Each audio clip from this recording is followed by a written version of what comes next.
Hello teachers, learners, and parents. Sir Jeff po, at your service. Alam nyo ba na meron tayong website na tinatawag na DepEd Commons? Ang DepEd Commons ay binuo upang gawing accessible ang pagtuturo at pag-aaral dito sa ating bansa gamit lamang ang inyong mga smart devices gaya ng cellphones, tablets, at computers. Dito ay maaari nating ma-access ang iba't ibang learning materials mula sa Department of Education. Meron itong mga interactive materials, electronic self-learning modules, at instructional video lessons mula sa DepEd TV na tiyak na makatutulong sa pag-aaral ng mga mag-aaral galing ka man sa public o private school. Walang problema dahil welcome ang lahat dito. Para ito sa mga guro, magulang at mga mag-aaral mula sa kinder hanggang grade 12, alternative learning system o ALS, at pati na rin ang special education. At huwag kang mag-alala dahil kahit walang load ay maaari mong ma-access ang mga learning materials. Tama! Libre ito. Ang kailangan mo lamang gawin ay i-on ang iyong data at buksan lamang ang iyong browser at i-type ang commons.deped.gov.ph. Alam na ba ng iyong mga kasamahang guro o mag-aral ang tungkol sa DepEd Commons? I-share mo na ang video na ito upang matuto rin sila kung paano gagamitin ang DepEd Commons sa mabilis at napakadaling paraan. Muli, ito po si Sir Jeff at kita-kits po tayo sa DepEd Commons. Paalam!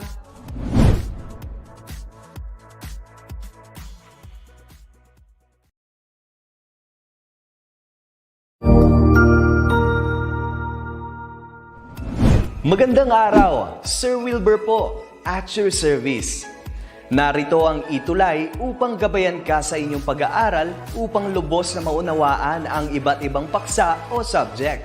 Ang ETUlay ay isang free online tutorial class na pinangungunahan ng ICT's Educational Technology Unit sa pamumuno ni Undersecretary Elaine Del B. Pascua. Ang programang ito ay hindi lamang para sa mga bata, kundi ito rin ay magsisilbing gabay sa mga magulang at mga guro kung paano nila ituturo o gagabayan sa bawat asignatura ang kanilang mga anak o mga estudyante. Sa kasalukuyan, ang self-learning module mula sa rehiyon ng Calabarzon at kilala sa tawag na pivot ang ginagamit sa ating ETUlay online class. Kaya ano pang hinihintay ninyo? Ihanda na ang inyong mga ballpen o lapis, papel o kwaderno at samahan kaming itulay ang pagkatuto para sa bawat batang Pilipino. Sama-sama tayong magtutulungan para malampasan ang mga hamon sa panahong ito. Halina't matuto kasama ang inyong online tutor sa oras na ito.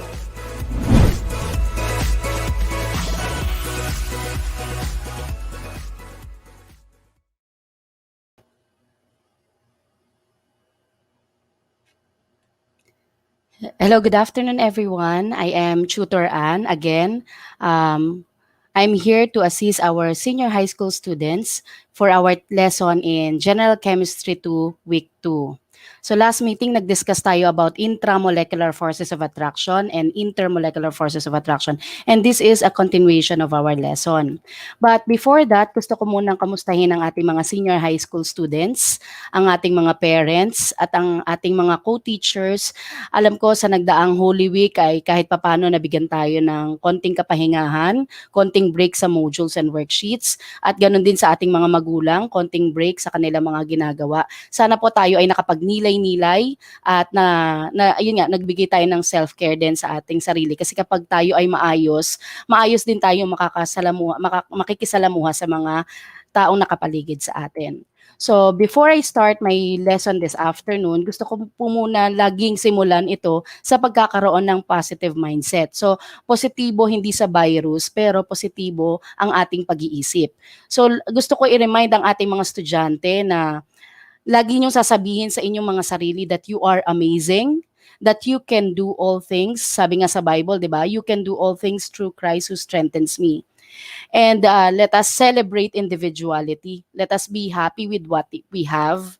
And we are prepared to succeed. How ironic, di ba? We are in this pandemic, pero maraming kapamaraanan ang naibibigay sa atin at mas nagiging productive tayo. So, ang pagkakaroon ng positive mindset that is a choice. Piliin natin na magsabi ng maraming positibo kasi sa kabila ng maraming negative sa paligid, balita or yung mga tao sa paligid natin na negative, ito ay magandang regalo para sa ating sarili kasi that is for our sanity. Okay. So, for this afternoon, we're going to discuss about the most essential learning competency on explain the properties of water with its molecular structure and intermolecular forces of attraction. So, last time we discussed about intermolecular forces of attraction. This time, we are going to talk about the properties of water in relation to the intermolecular forces. Okay, our objectives for this afternoon: identify the properties of water, relate the properties of water with its intermolecular forces of attraction, and answer some questions on the properties of water in relation to their structure and intermolecular forces of attraction. Okay, bilang panimula, I would like to ask our students first this question, and I want you to type in your answer sa Facebook. So I'll be reading your answer sa Facebook sa comment section rather.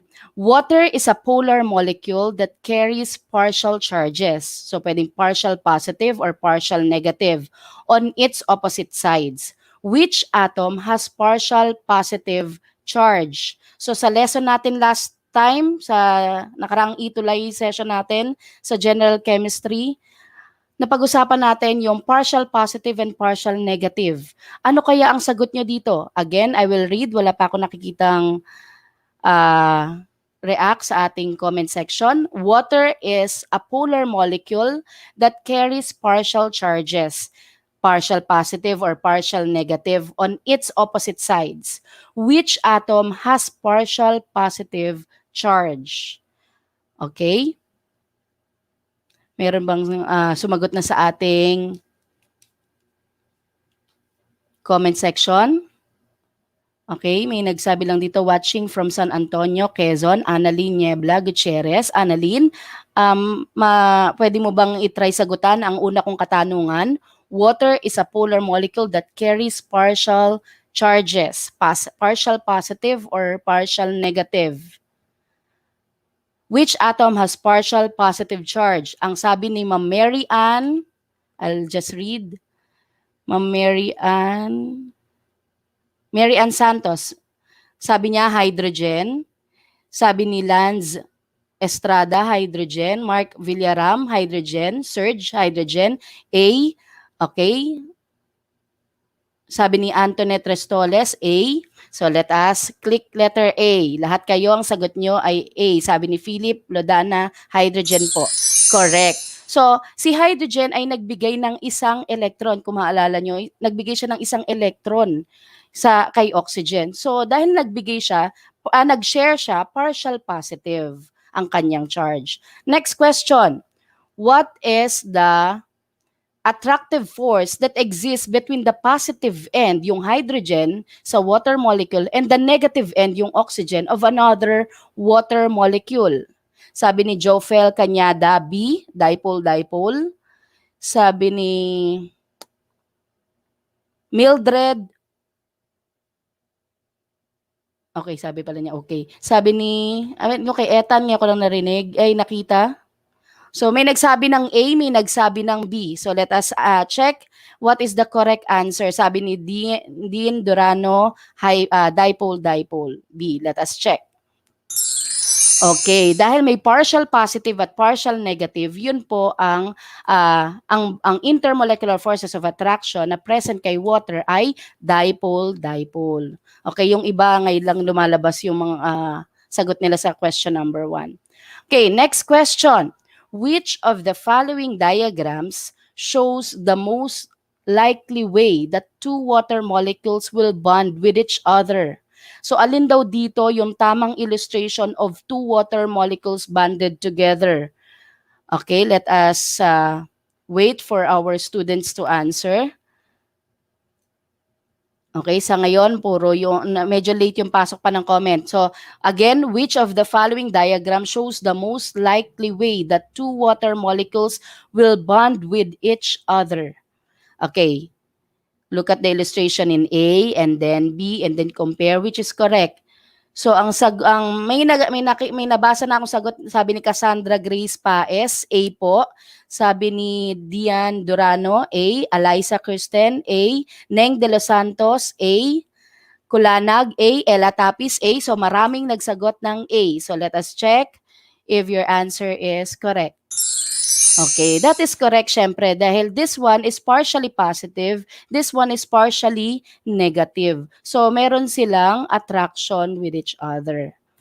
Next, what is the strong intermolecular forces of attraction that holds water molecules together which makes it have high boiling point?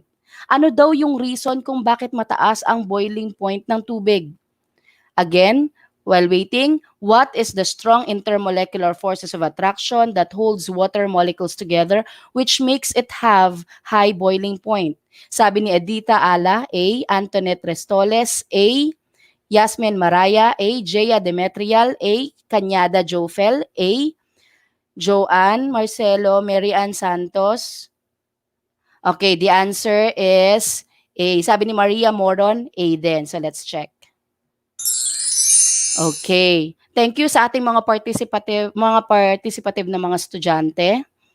Now we are going to discuss the properties of water. So water is a common substance on earth that we often overlook its unique characteristics. Imagine niyo if water does not have hydrogen bond. Sabi kasi ang water daw ay may hydrogen bond. If water does not have hydrogen bond, it would be a gas at room temperature. Imagine kung napaka-importante pala ni hydrogen bond kasi kung yan ay walang hydrogen bond, yung mga water molecules ay walang hydrogen bond, paano tayo maliligo gamit ang tubig? Kasi ang tubig kung walang hydrogen bond, mag-e-exist siya as gas. So, imagine gaano ka laki pala ng role ni hydrogen bond. So, yung hydrogen bond, yun ay isa sa mga intermolecular forces of attraction that also help us determine ano ang properties ng mga substances. But for this afternoon, we will focus on water. So, pag-uusapan po natin na water as a solvent. Pag-uusapan din natin yung cohesion, adhesion, and then density, specific heat capacity, and heat of vaporization.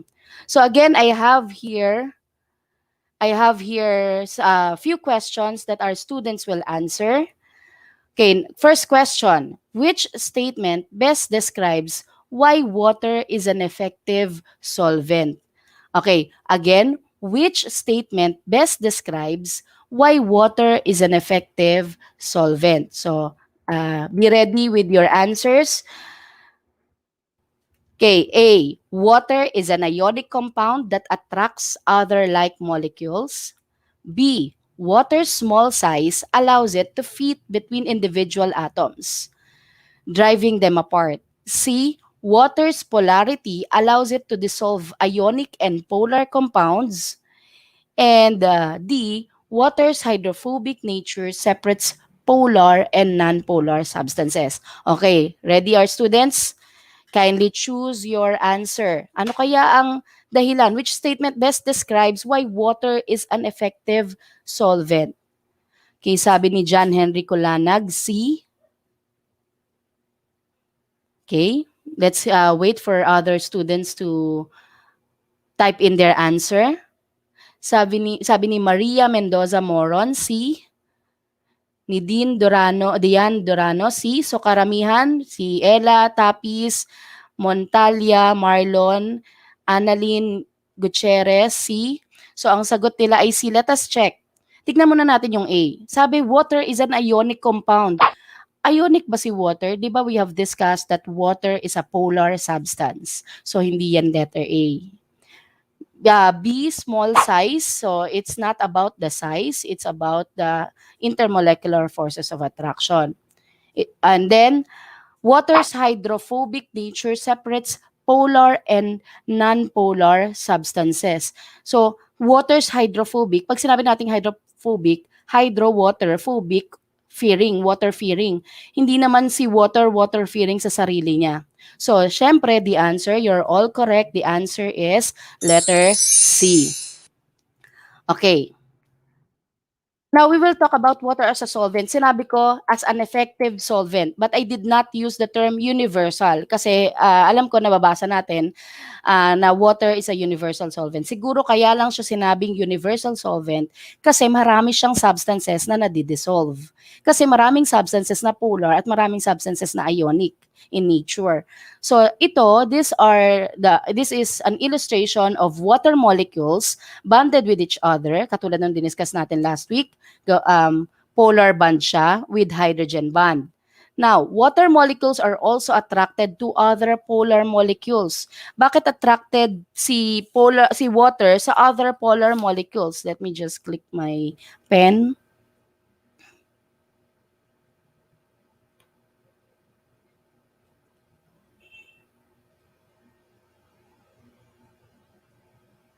Okay.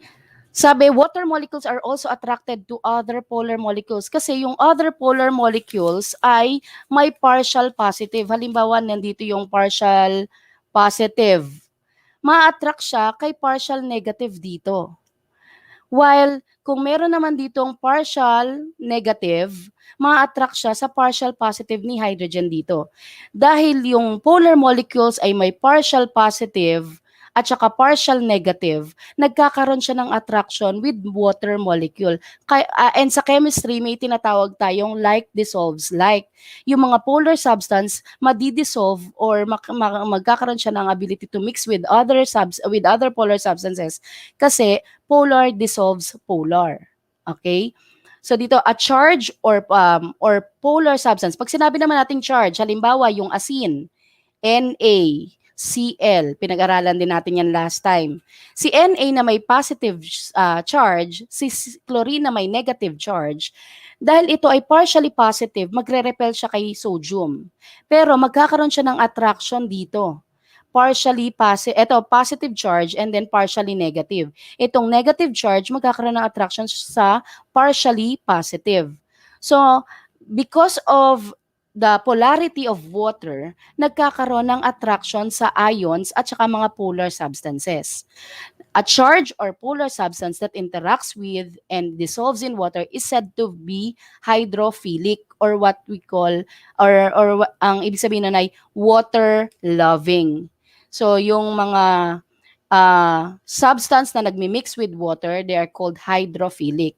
In contrast, non-polar molecules like oils and fats do not interact well with water. Kasi nga yung mga oil, they're considered non-polar substance. Yung mga non-polar substance, hindi sila makakamix sa mga polar substance. Kasi nga, sa chemistry may tinatawag tayo, dito ko na lang lagay ha. Sa chemistry may tinatawag tayong like dissolves like. Ibig sabihin, polar dissolves polar. Non-polar dissolves non-polar. So itong oil na to, magkakamix lang siya with another non-polar substance. Okay, they separate from it rather than dissolve in it and are called hydrophobic. Okay, another property of water that we're going to discuss this afternoon is about this example. So nakita ko po ito sa YouTube, entitled The Psy Guys. Tinrim ko na para medyo maiksi lang. So, pero kung gusto niyo panoorin ng buo, puntahan niyo lang tong type in niyo lang to sa YouTube. So, have you ever filled a glass of water to the very top and then slowly added some coins to overflow it? So, panoorin natin kung paano niya gagawin yung sinasabi ko. Okay, kung mapapansin nyo, nagki-create siya ng dome-like shape. Hindi siya basta, dahil kahit na lumagpas na siya dun sa glass, hindi siya basta nag-overflow. And the reason behind that is the hydrogen bond. Because of the intermolecular forces of attraction, specifically the hydrogen bond, hindi siya basta nag-overflow. Okay? Nag-create lang siya ng dome-like shape. hindi siya basta nag-overflow. And again, that is because of the intermolecular forces of attraction, specifically hydrogen bond. Kasi masyadong strong yung bond, yung forces of attraction. So ang tawag dyan ay cohesion or cohesive property. Another example that you can also do at home, pwede nyo paglaruan or palaro nyo sa mga kapatid nyo, nakababatang kapatid nyo, how many drops of water can fit on a 25 centavo coin? So pwede nyo ito palaro sa inyong mga kapatid. So pabilang nyo sa kanila, gaano karaming drops ba ang kaya? Let's watch. Okay, napansin nyo rin, nagkikreate siya ng dome-like shape. Hindi siya basta na nag-flow. Kasi nga, may strong intermolecular forces of attraction that holds the water molecules together. At yun ang dahilan kung bakit merong formation of dome-like shape at hindi siya nag-flow agad. So again, that property is cohesion or cohesive property. Cohesion refers to the attraction. Mamaya, pakitandaan to mga sinasabi kong definition kasi mamaya may questions ulit ako. Cohesion refers to the attraction of molecules for other molecules of the same kind. And water molecules have strong cohesive forces thanks to their ability to form hydrogen bonds with one another. So, yon ang cohesion or cohesive property. Again, attraction of molecules for other molecules of the same kind. Cohesion. Next, how does a tree get water from the ground all the way to its leaves? So this video, I got this video from YouTube din. Imagine niyo yung taas ng puno na to, yung laki ng puno na to, wala naman itong muscle, pero pag nag-absorb siya ng water from the ground hanggang sa leaves niya. So alam naman natin na hindi dry ang leaves kasi nasa itsura naman yon. So ito, from the ground hanggang sa leaves, nagfo-flow yung water or nakakarating yung water hanggang sa tip ng mga dahon. Okay, how does a tree get water from the ground all the way to its leaves? Nakuha ko yan kay David Bird Science sa YouTube. Yan ay isang property ng tubig at tinatawag natin yang adhesion.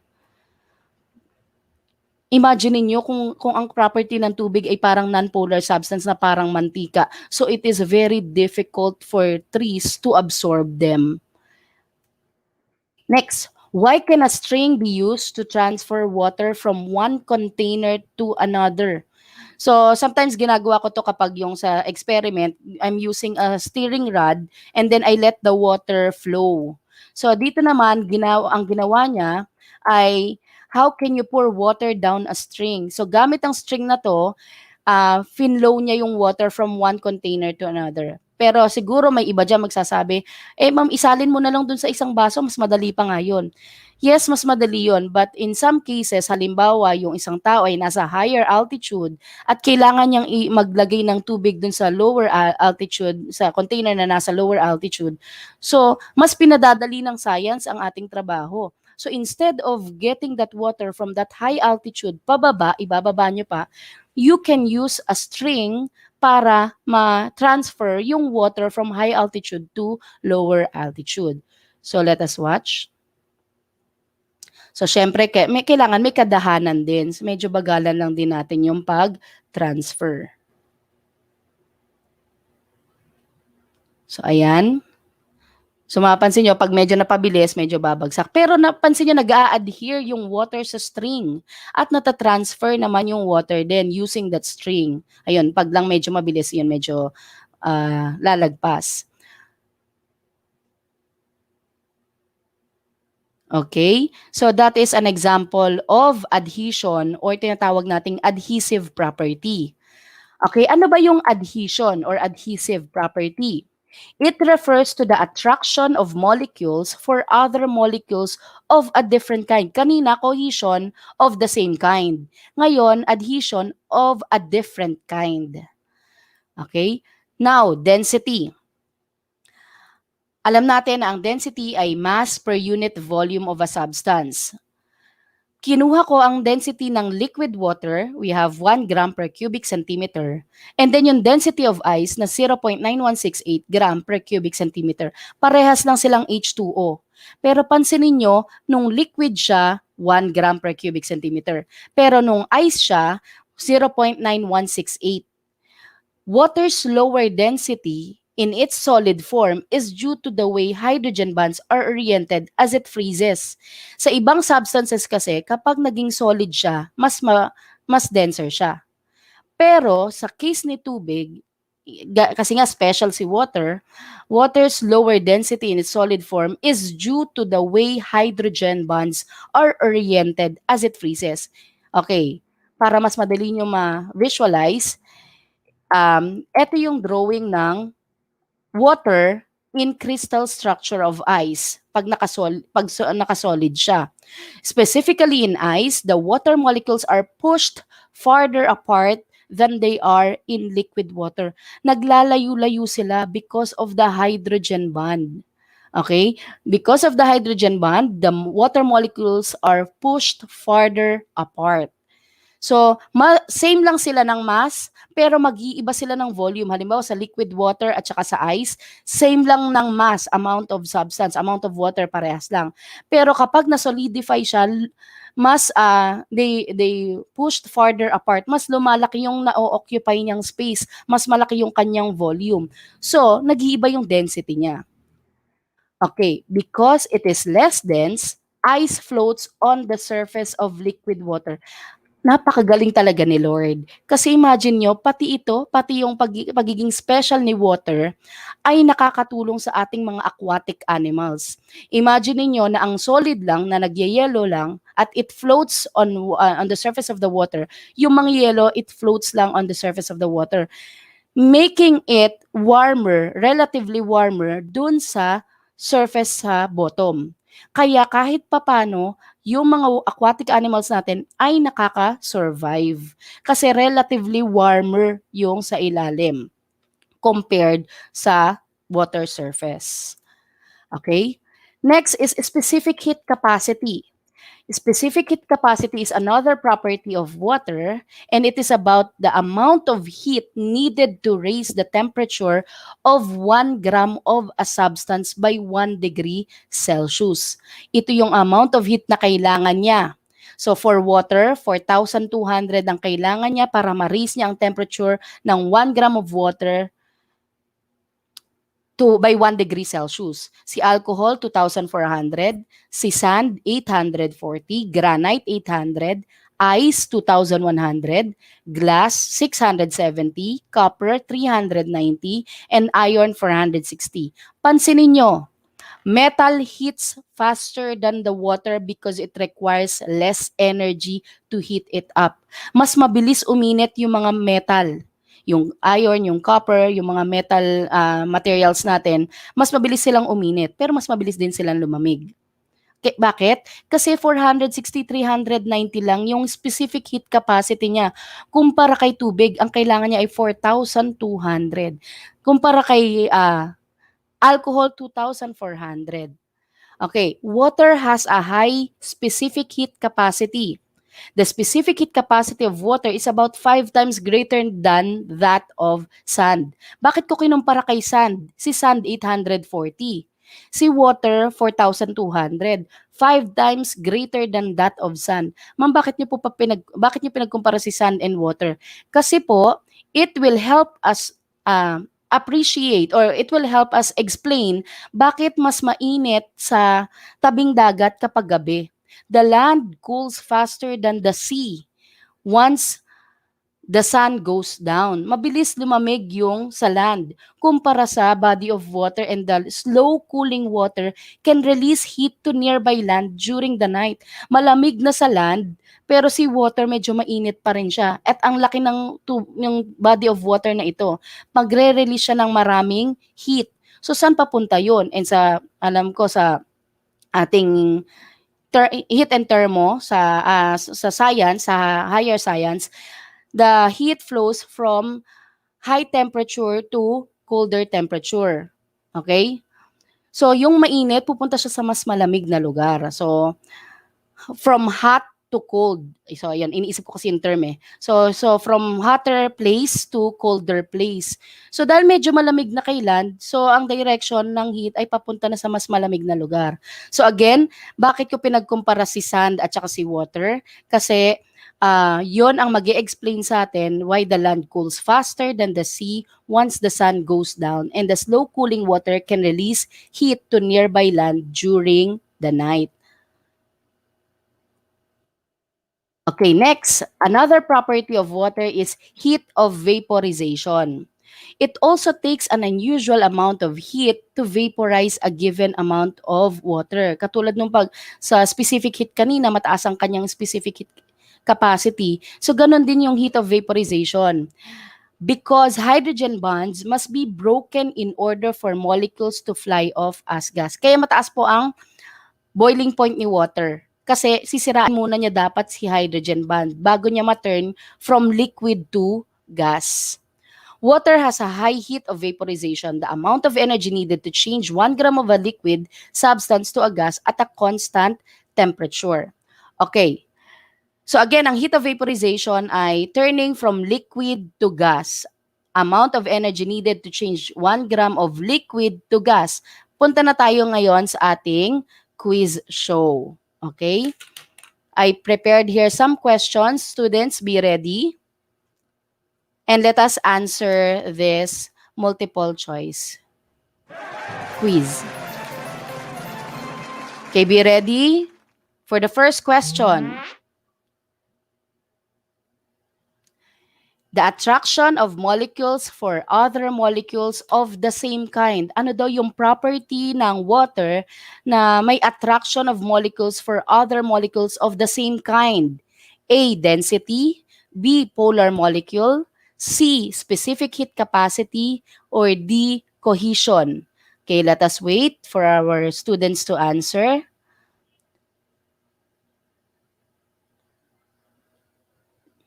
Okay, let's check. Okay, ang sagot ni Arvin Yanag D, Mark Villaram D, Lee Stan D, Edward Balwarte, cohesion. Let us check if all your answers, Mary Ann also answered D. So let us check. Okay, let's see. Okay, the answer is cohesion. That is correct. Okay, may score na tayo, 100. Sana pwedeng i-convert sa GCash. Question number 2. The attraction of molecules for other molecules of a different kind. A, specific heat capacity. B, adhesion. C, cohesion. And D, polar molecule. Okay, kanina same kind. Ngayon naman, different kind. The answer, Justin Santos answered B. Ivan answered B.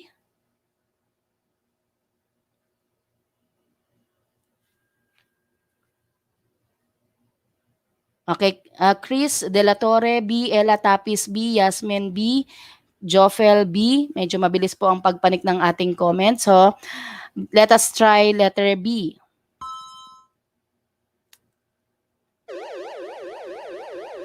Okay, correct. Ilan ang score natin? From 100, ayan, 200 na. Okay, question number 3. It is the amount of energy needed to change 1 gram of a liquid substance to a gas at constant temperature. Okay, dito gusto ko lang magamit natin ang 50-50, kaya i-click ko ang 50-50. Okay, gusto ko lang magamit natin. Okay, alisin ang dalawang mali. So, ang natira ay heat of vaporization and cohesion. Anong sagot? Sabi ni Justin Santos, A. Janelle Ramos, A. May nasa taas pa. Okay. Sino pa ang sasagot? Heat of vaporization, sabi ni Mark Villaram. Okay, let us check. Elban Buena, A. Ira, A. Sige, let us check. Okay, that is correct. Sabi ni Kanyada, A. Jofel, Cassandra Paes, A. Kyla Castillo, A. And John Lloyd Napoles, A. So, dito may bonus round daw tayo. Anong gusto natin piliin? Sige. I'll click na lang. Alin kaya ang pili natin? Okay, let's try the one in the middle.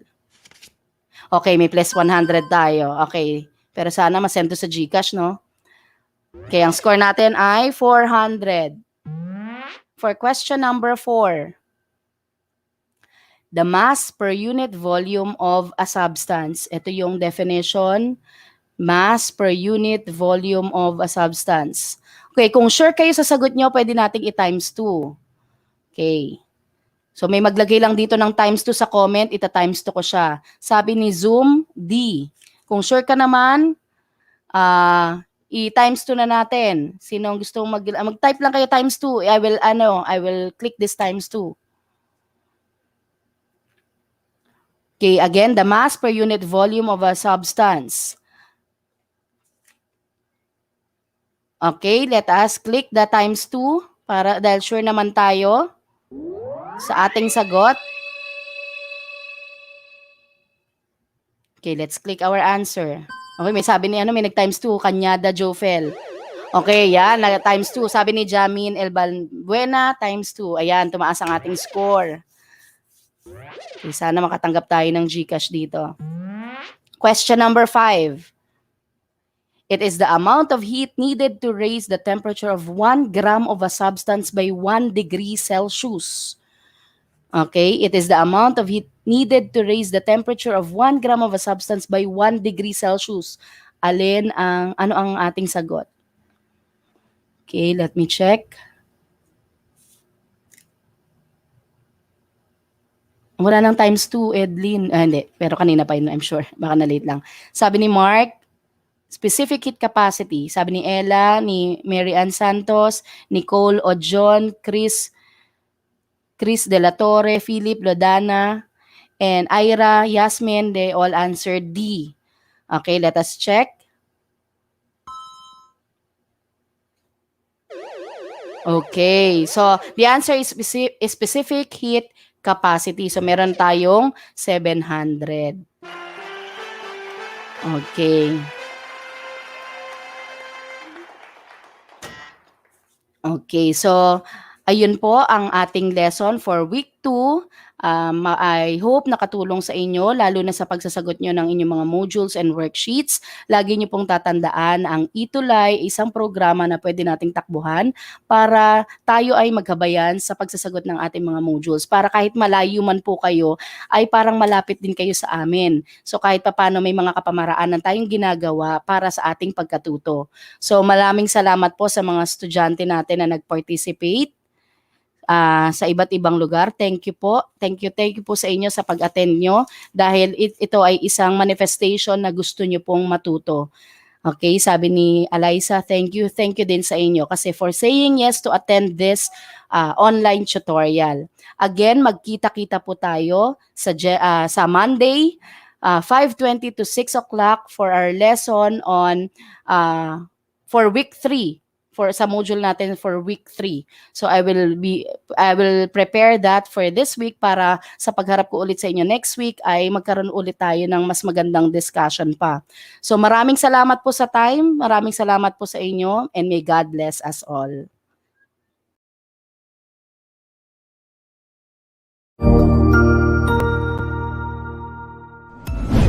Sigurado ako na marami ka na namang natutuhan sa ating ETUlay tutorial session ngayong araw.